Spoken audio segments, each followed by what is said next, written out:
e nessa aula de hoje nós vamos começar a unidade 5, um império nos trópicos.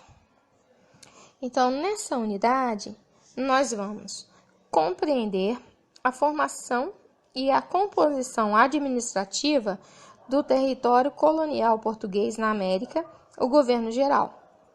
Nós vamos entender o papel da religiosidade na colônia e suas manifestações vindas das tradições europeia, africana e indígena.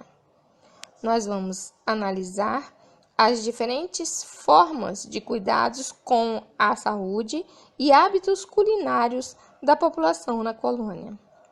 Nós vamos refletir a respeito das formas de resistência cultural indígena e africana na América Portuguesa. Nessa unidade 5, nós vamos ver que a coroa portuguesa implantou o sistema administrativo no Brasil. A distância entre a costa brasileira e Lisboa, centro de poder em Portugal, e as dificuldades de comunicação entre as regiões ocupadas e Portugal, e as resistências indígenas a um sistema de regras e de governo totalmente diferentes das culturas locais, essas questões vão fazer com que nós tenhamos dificuldades, então, do governo português em colonizar o Brasil. Nessa unidade, na introdução dessa unidade, os primeiros anos da colonização portuguesa na América, as relações com os povos nativos e a constituição do escravismo moderno. Nós vamos trabalhar a identificação e a compreensão das transformações nas estruturas sociais e econômicas ocorridas no início da época moderna, envolvendo também a transformação das sociedades e populações nativas da América e da África. Unidade 5. Um império nos trópicos. Passada a grande aventura inicial de explorar o pau-brasil, a partir de 1534, a colônia portuguesa viu-se diante da necessidade de administrar a colônia à distância, com o desafio de defender, produzir e povoar o vasto território. Como era hábito, o Império Português não pretendia arriscar as riquezas do Tesouro Real nessa iniciativa.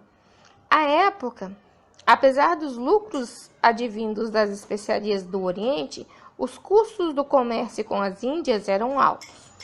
Para a coroa portuguesa, assumir outro empreendimento em terras distantes, o Brasil, onde seria necessário implantar um sistema produtivo e mercantil, implicava fazer um investimento de retorno incerto, que exigia capitais e esforços. Como Portugal poderia ocupar e governar terras tão vastas? Como foi organizada a administração do Brasil? Será que foi necessário estabelecer alianças com as diferentes nações indígenas para consolidar a administração colonial portuguesa? Então, essas perguntas vão ser respondidas ao longo do capítulo 14, a administração portuguesa no Brasil.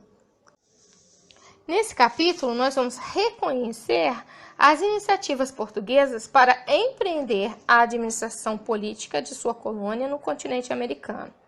Nós também vamos compreender as relações estabelecidas entre portugueses, povos nativos, missionários e conquistadores de outras nações europeias dentro do território brasileiro. Refletir sobre as primeiras formas de ocupação do Brasil, entre elas as capitanias hereditárias, as sesmarias e a implantação do governo geral. Neste capítulo, nós vamos contextualizar o processo de colonização do Brasil e análise das relações de poder entre metrópole e colônia, europeus e nativos, bem como o papel da Igreja no papel de catequização dos povos indígenas.